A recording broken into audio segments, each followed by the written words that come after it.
இறையேசுவில் பிரியமான சகோதர சகோதரிகளே, அனைவருக்கும் உயிர்த்த இயேசுவின் பெருவிழா நல்வாழ்த்துக்கள்.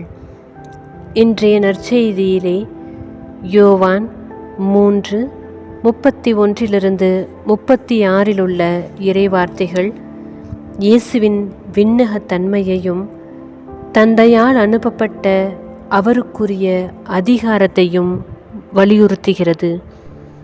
மேலிருந்து வருபவர், அதாவது விண்ணகத்திலிருந்து வருபவர் உலக பொருட்களால் ஆனவர் அல்ல. எனவே அவர் அனைத்திற்கும் மேலானவர். உண்மையான சாட்சி என்பது இயேசுவின் வார்த்தைகளை ஏற்றுக்கொள்வது, கடவுள் உண்மையானவர் என்பதை முத்திரையிட்டு கூறுவது. இயேசு கடவுளின் வார்த்தைகளை தருகிறார், ஏனெனில் கடவுள் தூய ஆவியானவரை அவருக்கு அளவின்றி கொடுத்துள்ளார். இன்றைய நற்செய்தியானது 2 கருத்துக்களை நமக்கு வழங்குகிறது.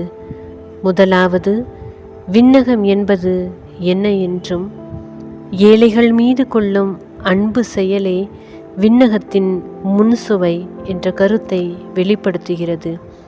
இரண்டாவது, கொடுப்பதும் பெறுவதும் அன்பின் உறவுகளில் மிகவும் ஆழமானது. தந்தையினுடைய அன்பும் இயேசு கிறிஸ்துவினுடைய அன்பும் அளவிட முடியாதவை.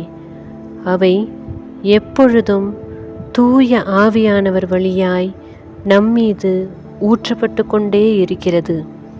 அதை நாம் உள்வாங்குவதற்கு தயாராய் இருக்க வேண்டும். நிறை வாழ்வு என்பது எதிர்காலத்தில் ஆரம்பிக்கக்கூடிய ஒன்றல்ல, மாறாக அது நாம் ஒவ்வொருவருடைய வாழ்விலும் ஏற்கனவே நிரம்பி இருக்கிறது. மேலும் கடவுளின் மகனை நாம் முழுமையாக நம்புகிறோமா? என் வாழ்வின் ஒவ்வொரு பகுதியையும் அவரிடம் ஒப்புக்கொடுத்து அவருடைய ஆவியால் வழிநடத்தப்பட அனுமதிக்கிறேனா என்று சிந்திப்போம். இந்த உயர்ந்த அன்பின் ஆசீர்வாதத்தை உள்வாங்குவோம். ஆண்டவருக்குரியவராய் மாறுவோம். ஆமேன்.